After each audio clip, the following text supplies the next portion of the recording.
एक मित्र ने प्रश्न पूछा है। ये कहते हैं कि यदि मैं जितना शेष जीवन है उस जीवन भर शांत चित्त से, सजग चित्त से, प्रसन्न चित्त से, पूरी लगन से, पूरी निष्ठा से सब कुछ छोड़कर केवल आते जाते श्वास पर ही ध्यान रखूं, एक भी सांस बिना जानकारी से अंदर बाहर जाने न पाए, उतनी सजगता रखूं, तो आगे क्या हो सकता है? कृपया समझाइए। इनका प्रश्न काल्पनिक है। क्या हो सकता है इसको मैं समझा तो सकता हूं, लेकिन एक और कल्पना पैदा हो जाएगी, एक और उत्तर हमारे दिमाग में छप जाएगा और फिर हमें यह लगेगा कि हम तो जानते ही हैं। अब तक भी यही हुआ है। हमारा अभ्यास उतना नहीं, हमारा अनुभव अभ्यास के बाद का वह नहीं, लेकिन हमें पता सब है। हम सब जानते हैं बुद्ध ने क्या कहा। बुद्ध ने धम्मपद की कौन से सूत्र में क्या कहा, यह हमने कंठस्थ भी किया हुआ है।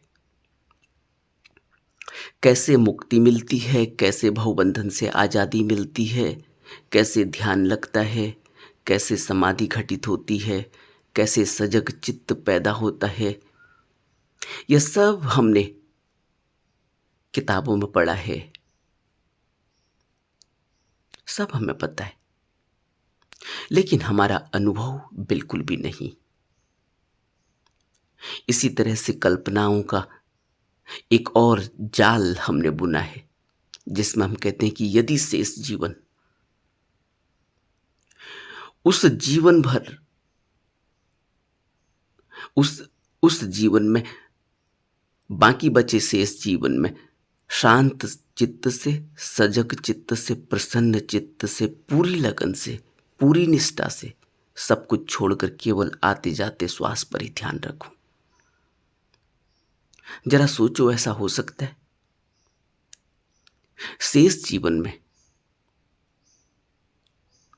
शांत चित्त से, एक पल पहले की अशांति है, अब हम शांत चित्त से एकदम से स्टॉप लगाकर अब हम पूरे 180 डिग्री पीछे मुड़ जाते। अभी हम उस धारा पर बह रहे थे, अब हम इस धारा पर बहेंगे। ऐसा कभी नहीं होता, कभी नहीं होता। ऐसे तो सिर्फ जीवन और मृत्यु की घटना घटती है। अभी जीवन है, अगले पल मृत्यु हो गई 180 डिग्री। अभी हम जीवन की तरफ भाग रहे थे, अब एकदम स्टॉप हो गया, अब हम बिल्कुल ही दूसरे छोर पर खड़े हैं, मौत आ गई। लेकिन अगर हम यह सोचें कि शेष जीवन में हम अगर इतना संकल्प ले लें, इतना संकल्प लेने के बावजूद भी जिस संकल्प को आप इस प्रश्न में मेरे को बता रहे हैं, यही संकल्प तो बुद्ध ने लिया था। लेकिन क्या बुद्ध को तुरंत कुछ हुआ? बुद्ध को 8 साल लग गए, और वो 8 साल भी तब लगे जब उन्होंने सब कुछ छोड़ दिया। इन्होंने इस प्रश्न में यह भी कहा है, सब कुछ छोड़कर केवल आते जाते श्वास पर ही ध्यान रखूं, एक भी श्वास बिना जानकारी से अंदर बाहर जाने न पाए, उतनी सजगता रखूं, तो आगे क्या हो सकता है? 8 साल तो बुद्ध को लगे थे। हो सकता है कि तुम्हें 8 पल ही लगे, लेकिन अब बुद्ध में और अपने में भेद को समझना होगा। बुद्ध राजघराना छोड़कर आए, हम कहाँ हैं? बुद्ध जब राजघराना छोड़कर आए हैं, उसी शेष जीवन के लिए, जिस शेष जीवन की इस प्रश्न में बात की जा रही है, सारथी को जब वह अपनी सीमा के बाहर लाए और सारथी से कहा कि तुम अब वापस जाओ, तो उसी समय अपने वस्त्र, उसी समय अपनी सब मालाएं, अपने राजपाट का वो अहंकार, वो जितना भी उनके पास, जो कुछ भी उनके पास मानसिक रूप से था और शारीरिक रूप से था, उन्होंने सब कुछ छोड़ दिया, उसी समय छोड़ दिया। क्या हम ये कर पाएंगे? कल्पना तो हम कर सकते हैं कि मैंने आज से सब कुछ छोड़ दिया। कल्पना तो हम कर सकते हैं कि आज मैं पूरे दिन कुछ नहीं खाऊंगा, कल्पना है एक। लेकिन जब वक्त आगे की तरफ खिसकेगा और जिस वक्त पर हम चाय पीते हैं, जिस वक्त पर हम पानी पीते हैं, जिस वक्त पर हम नाश्ता करते हैं, उस वक्त पर क्रेविंग होने लगेगी। अब हमारे पास कुछ करने को नहीं है, और जब कुछ करने को नहीं है तब मन बेचैन हो जाएगा। हमारा पूरा जीवन कैसे चलता है? क्यों हम इतना रस लेते हैं बोलने में? क्यों हम इतना रस लेते हैं दूसरे की बातों को अपने मन में अंदर घुमाते रहने में? हम क्यों इतना रस लेते हैं भविष्य में, भविष्य की बातों में? हम क्यों इतना रस लेते हैं भूत की उन बातों में जिनका अब कोई लेना देना नहीं है, जो घट गई? क्योंकि उसमें मन लगा रहता है तो हमारा जीवन चलता रहता है। और अब आप कह रहे हैं कि अब हम अपने को वहां से खींच कर ले आएंगे, अब हम प्रेजेंट में आ जाएंगे, अब हमें भूत से कोई लेना देना नहीं, अब हमें भविष्य से कोई लेना देना नहीं। तब क्या करेगा मन? मैंने एक कहानी सुनी है। एक आदमी ने खूब तपस्या की, और तपस्या करने का उसका उद्देश्य था कि किसी तरह से उसके पास कोई ऐसी मैजिक वैंड आ जाए जिससे वो अपने जो कुछ भी उसकी इच्छाएं, कामनाएं मन में उठती हैं, वो उनको तुरंत पूरा कर सके। खूब तपस्या करने के बाद एक जिन्न प्रकट हो गया। उस जिन्न ने कहा कि मुझे आपकी सेवा में भेजा गया है, आपकी तपस्या से आपके भगवान प्रसन्न हैं और उन्होंने मुझे आपकी सेवा में भेजा है। अब मुझे क्या करना है आप बताओ। उस आदमी को तो बड़ी खुशी हुई, उसने कहा मेरी तपस्या पूर्ण हुई, भगवान प्रसन्न हुए।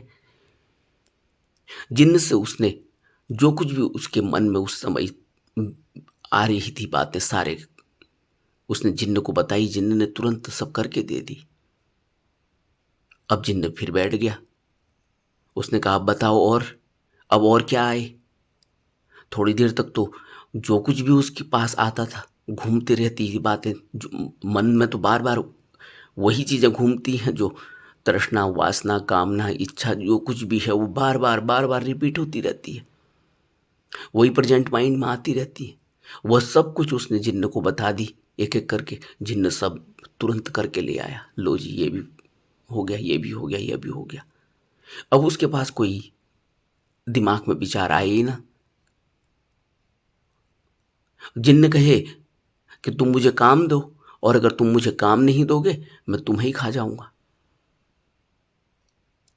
मेरे को कहा है कि उनका जो भी काम है वो करो, तुम मुझे काम दो नहीं तो मैं तुम्हें खा जाऊंगा। अब वो परेशान हो गया, उसने कहा अब इसको क्या किया जाए। फिर उसे अंदर एक ख्याल आया, उसने कहा यार ऐसे तो ये मुश्किल हो जाएगी, ये तो फिर मेरा जीवन ही चला जाएगा, ये तो मुझे ही मार डालेगा। उसने जिन्न को एक बांस का डंडा गाड़ दिया और जिन्न से कहा कि इसमें ऊपर नीचे चढ़ो। जिन्न ऊपर नीचे चढ़ता, ऊपर नीचे चढ़ता। अब ऊपर नीचे चढ़ना, चढ़ते चढ़ते थक गया। ऐसे करके उसने अपनी जान बचाई। इसी तरह से ये मन है, ये जिन्न का मतलब ये मन। ये मन लगातार भूत और भविष्य की उन बातों में, उन कल्पनाओं में लगा रहता है। तभी तो ये पूरा दिन चलता है, 24 घंटे बीतते हैं, नहीं तो दिन कटना मुश्किल हो जाएगा। जो ये प्रश्न पूछा जा रहा है, जिसमें कहा जा रहा है कि सब कुछ छोड़कर सिर्फ आती जाती श्वास पर ही अगर मैं ध्यान रखूं, एक सांस भी बिना जानकारी से अंदर बाहर जाने न पाए इतनी सजगता रखूं, तो आगे क्या हो सकता है? आगे क्या हो सकता है? अब तो मुक्त हो गए, अब क्या होगा? अब तो बुद्ध हो गए, अब कुछ नहीं होगा। अब तो बुद्धि की दिनचर्या हो जाएगी, कुछ चाहिए ही नहीं। शांत चित्त है, सजग चित्त है, प्रसन्न चित्त है, पूरी लगन, पूरी निष्ठा, और सब कुछ छोड़ा हुआ है। कुछ नहीं चाहिए मुझे, कुछ नहीं चाहिए। मैं क्या आता है, कुछ नहीं चाहिए मैं जीवन में। मौत भी नहीं, जीवन भी नहीं चाहिए, मौत भी नहीं चाहिए, कुछ नहीं चाहिए। पेड़ के नीचे बैठे हुए हैं, सांप आ जाए आ जाए, हाथी आ जाए आ जाए, कोई लुटेरा आ जाए आ जाए, कोई डर आ जाए तो आ जाए, कोई निडर आ जाए तो आ जाए। अब कुछ चाहिए ही नहीं, सब कुछ खत्म हो गया। लेकिन क्या यह हो सकता है? ये कल्पना ही है। इतना निष्कर्म हो जाना, फिर आगे क्या हो सकता है? प्रश्न पूछा हुआ है, आगे क्या होगा? तुम तो बुद्ध हो गए, अब क्या होगा? अब तुम मुक्त हुए, तुम कमलवत जीवन जी रहे हो अब इस संसार में। जब तक जीवन है, कमलवत जीवन, इस संसार से ऊपर उठकर न तो इस संसार का कोई दुख सताता, न तो इस संसार का कोई सुख सताता, न तो इस संसार में किसी भी प्रकार की पीड़ा सताती, न तो इस संसार में किसी भी प्रकार का कोई हर्ष, कोई रुचि, कोई अरुचि। अब तो कमलवत जीवन है। जब ये कमलवत जीवन हो जाता है, तो सिर्फ करुणा और प्रेम, यही चीज रह जाती है। तब हर प्राणी के प्रति करुणा, करुणा इसलिए क्योंकि उसका दुख दिखाई देता है। अब जब तुम उस अवस्था में पहुंचोगे जिस अवस्था में ये प्रश्न पूछा गया है, इस अवस्था के बाद तो दूसरे की करुणा ही दिखेगी। रास्ते में चलते हैं, एक सूअर पड़ा है नाली में, क्या आता है? करुणा ही पैदा होती है कि इतना दुखी, इस तरह का जीवन इसे क्यों मिला होगा। रास्ते में पड़े हुए हो, रास्ते से गुजर रहे हो, एक शराबी दिखाई देता है, करुणा पैदा होती है, इसने अपना जीवन ऐसा क्यों बनाया होगा। यह भी मेरी तरह हो सकता है। रास्ते से गुजरते हो, कोई पागल दिखाई देता है, हाथ में पत्थर उठाए हुए, बीच रोड में खड़ा है, गालियां दे रहा है, तो अब डर थोड़ी पैदा होता है उसको देखकर, अब करुणा पैदा होती है कि इसके साथ ऐसा क्या हुआ होगा, यह भी मनुष्य है, मेरी तरह हो सकता है। अब हर जगह करुणा और प्रेम, कि मैं क्या कर सकता हूं किसी के लिए, और किया क्या जा सकता है? सिर्फ उस व्यक्ति के नजदीक पहुंचकर खड़े हो जाना ही करुणा बताता है। उसकी आंखों में झांक लेना, और इतनी गहराई में झांक लेना कि उसके अंदर एक प्रकाश, एक आलोक पैदा हो जाए। बुद्ध यही तो करुणा और प्रेम फैलाते थे। जिसको उन्होंने उस करुणा से देख लिया, उसका जीवन बदल जाता था।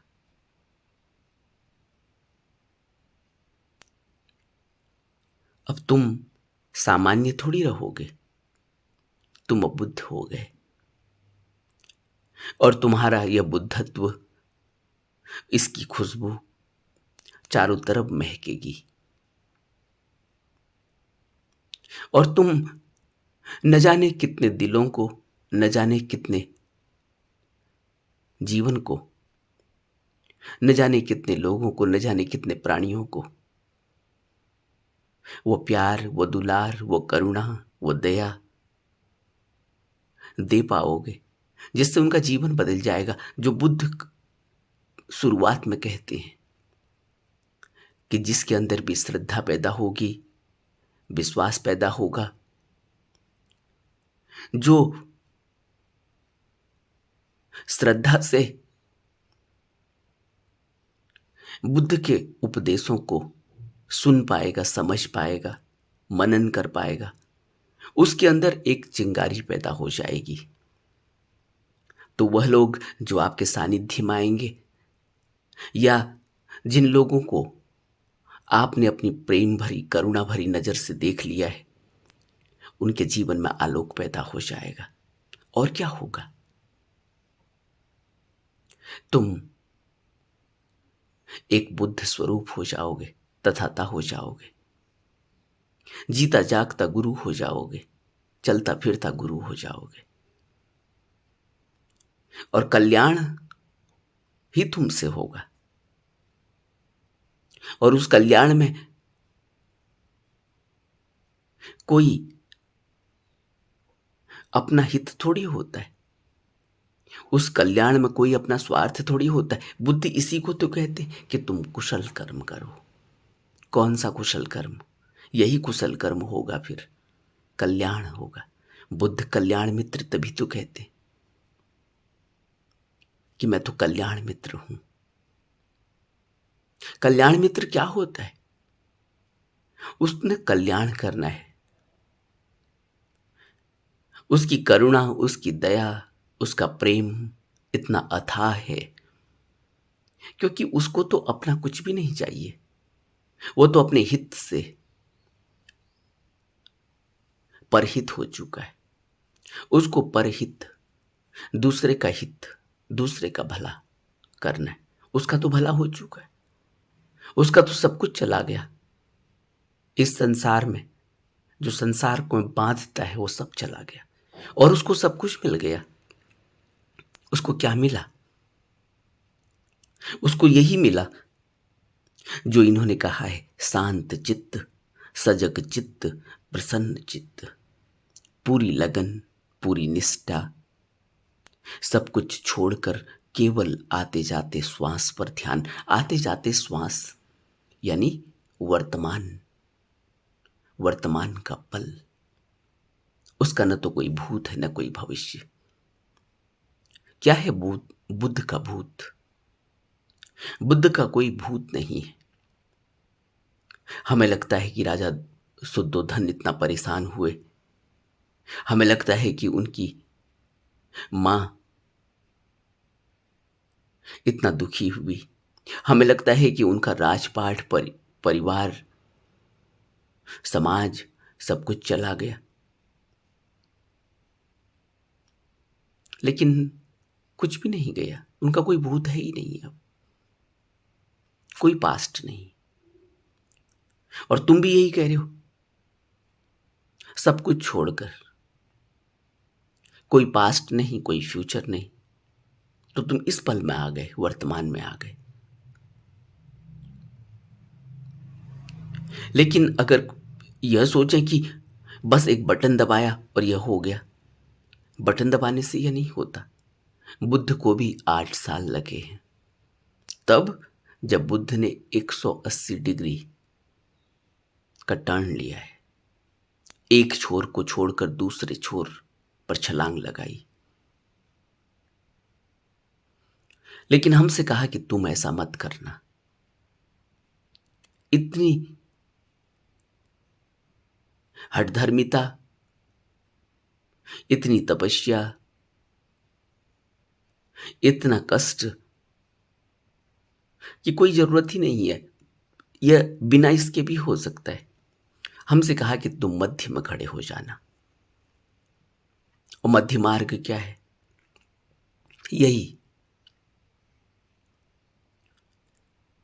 मध्य मार्ग हमें दिया, उसको आर्य अष्टांगिक मार्ग कहते हैं। और उस मध्य मार्ग में यही तो कहा कि तुम भूल जाओ कि कोई भूत है, तुम वर्तमान में रहना। वर्तमान में कैसे रहा जाता है? सम्यक, पूरी तरह से।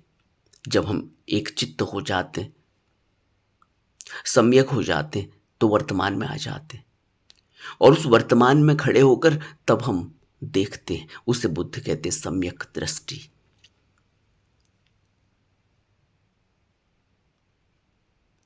जब वर्तमान में खड़े होकर कर्म करते हैं, उसको बुद्ध कहते हैं सम्यक कर्मांत। वर्तमान में खड़े होकर जब कर्म करेंगे तो क्या आप यह सोचते हैं कि रिश्वत लेंगे? क्या आप यह सोचते हैं कि मिथ्याचरण करके दूसरे की जेब से कैसे पैसे निकलें, कैसे उसके साथ धोखाधड़ी की जाए? ऐसा होगा वर्तमान में जब हम कर्म करेंगे। वर्तमान में सजग रहकर कर्म करेंगे तो क्या हम यह सोचेंगे कि भविष्य के लिए खूब पैसे इकट्ठे किए जाए, धोखाधड़ी करो, अभी मौका मिला है? इसलिए बुद्ध कहते हैं कि तुम मेरी तरह 180 डिग्री की छलांग मत लगाना, उसकी जरूरत नहीं है। तुम मध्य मार्ग का पालन करो। और जब तुम सम्यक कर्मांत करोगे, वर्तमान में स्थिर रहकर, वर्तमान में होश जगाकर जब कोई कर्म किया जाएगा, वो 100% होगा। और उसमें वर्तमान की झलक होगी, उसमें अपना निहित स्वार्थ, निहित फायदा नहीं होगा, उसमें कोई भविष्य की कल्पनाओं का गठजोड़ नहीं होगा। सम्यक वाक, सब कुछ चला जाएगा, दूसरे की चुगली चली जाएगी, दूसरे की निंदा चली जाएगी, दूसरे के बारे में पूरे दिन, पूरी रात, दिनों दिनों तक, घंटों घंटों तक, सालों सालों तक सोचकर हम अपना व्यर्थ में इतना बहुमूल्य समय बिता देते हैं। सब चला जाएगा। सम्यक वाक, कितना बोलना है, कहाँ बोलना है, कब बोलना है, कब चुप रहना है, किन शब्दों का इस्तेमाल करना है। चुगली नहीं करनी, निंदा नहीं करनी, झूठ नहीं बोलना, सब सम्यक वाक में आ जाता है।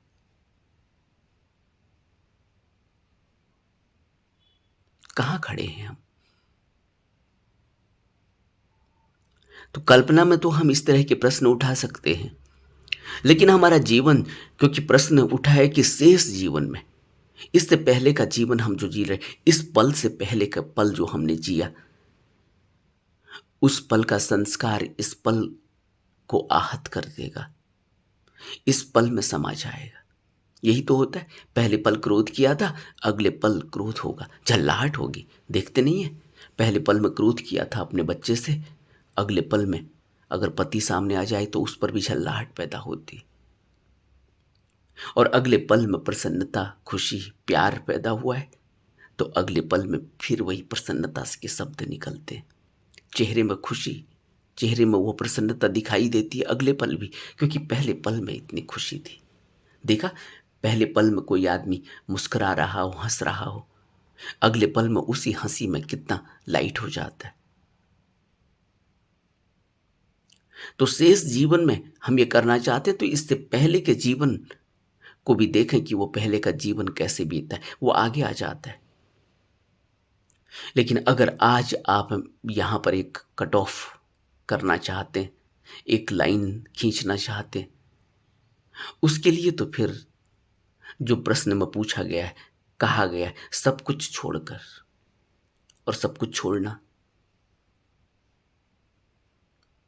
छोड़ पाएंगे? इसलिए बुद्ध मध्य मार्ग कहते हैं कि तुम ये गलती मत करना। सब कुछ छोड़कर तुम रोड में खड़े होकर रोड में जीवन नहीं बिता पाओगे, क्योंकि तुम्हें अपने घर में रहने की आदत है, तुम्हें डनलप के गद्दे में सोने की आदत है। तुम सुबह उठते हो, तुम्हें सारी सुख सुविधाएं चाहिए। सुबह उठते ही तुम्हें तुरंत हाथ में पानी का ग्लास चाहिए, बेड टी चाहिए, फिर उसके बाद तुम्हें अच्छा सा वॉशरूम चाहिए, फिर तुम्हें शावर स्नान करना है, फिर तुम्हें सेंट लगानी है, खुशबू छिड़कनी है, अच्छे साबुन से नहाना है। तुम्हें सारी सुख सुविधाएं चाहिए और तुम सब कुछ छोड़कर बिल्कुल ही रोड में आकर रहोगे एक पागल की तरह, जिसका कोई घर बार नहीं होता, जिसको कोई पता नहीं कि पानी कहाँ मिलेगा, जिसको कोई पता नहीं कि उसको खाना कहाँ मिलेगा, जिसको कोई पता नहीं कि कहाँ उसको पॉटी करनी है, कहाँ उसको नहाना है, उसका कुछ भी तो नहीं, कहाँ कपड़े पहनने, क्या कपड़े पहनने। और हम कहाँ उलझे हुए हैं। हमारा जीवन तो बिल्कुल ही अलग है और सब कुछ छोड़कर सोचो कितना मुश्किल का काम है। इसलिए हम जो सोच रहे हैं ये सिर्फ कल्पना है। इसलिए बुद्ध कहते हैं इन कल्पनाओं में मत उलझना और कभी ये गलती मत करना, क्योंकि अगर ये गलती करी तो यह मुश्किल का काम है, यह नहीं हो पाएगा। इसलिए मध्य मार्ग का पालन करना, घर गृहस्थी में रहकर भी यह सब कुछ हो सकता है। लेकिन कैसे होगा? बुद्ध ने पूरा आर्य अष्टांगिक मार्ग दिया, जीवन जीने का तरीका दिया, विनय, नियम, संयम, शील दिए। अब हम सोचें कि हम तुरंत आज से अप्लाई कर देंगे। विनय, नियम, संयम, शील के पालन करने में ही कितना वक्त लगता है। शिविर में जाते हैं ध्यान करने के लिए, कितनी मुश्किल हो जाती है 10 दिन, क्योंकि हमारा वो रूटीन ही नहीं है। हम कितना भोजन करते हैं।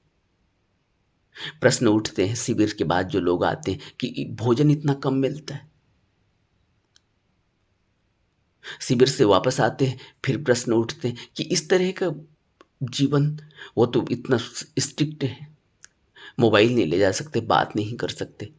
अब हमारा जीवन बिल्कुल अलग है और वहां एकाकी जीवन जीने की प्रेरणा दी जा रही है। मुश्किल हो जाता है। इसलिए अगर जो कुछ पाने की हम बात कर रहे हैं, सब कुछ छोड़कर, लेकिन सब कुछ छोड़कर का अर्थ ऐसा मत लगा लेना चाहिए। सब कुछ छोड़कर का अर्थ है जो बुद्ध ने आर्य अष्टांगिक मार्ग दिया है, सम्यक वाक।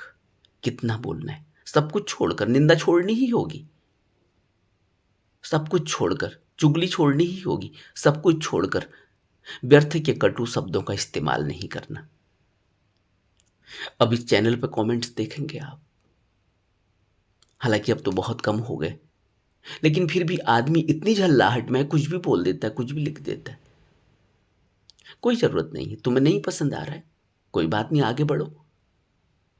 लाखों करोड़ों लोग चैनल बनाकर उपदेश दे रहे हैं, लाखों करोड़ों लोग ज्ञान बांट रहे हैं। कोई यही चैनल थोड़ी बचा हुआ है, लेकिन फिर भी उन्होंने अपने शब्द लिख ही देने कि जरा पता तो चले इसको कि हम भी कुछ जानते। कोई जरूरत नहीं है। नहीं अच्छा लग रहा है, नहीं भा रहा है, कोई बात नहीं, आगे बढ़ो। लेकिन कुछ भी क्यों लिखना? लेकिन हम लिखते हैं, हमें आदत है उस तरीके के जीवन जीने की।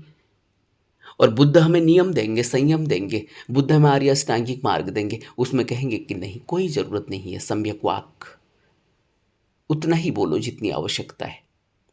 हाँ, अगर धर्म के संबंध में बोलना है तो फिर भिक्षु कितना बोलता है धर्म के संबंध में, बुद्ध उसके ऊपर भी बात करते हैं। पूरे दिन धम्म की चर्चा करता है एक भिक्षु।